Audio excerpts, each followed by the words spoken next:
Yan. Oh. Ang sarap, di ba? Yummy yan. So, lagyan na natin ito.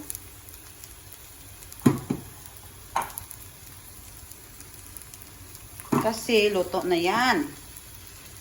Tapos, lagyan natin ng, ayan. May ano pa yan.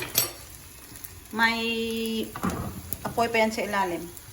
Pero, konti na lang kasi parang sinisima. Ito na siya. Para meron siyang ano ba yan? Dukot mamaya. O, ayan.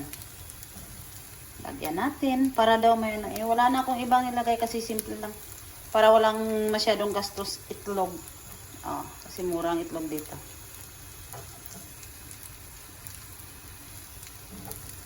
Ayan. Nasa kawali pa yan.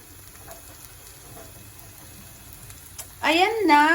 So, yummy ang ating arroz Valenciana. Tikman nga natin.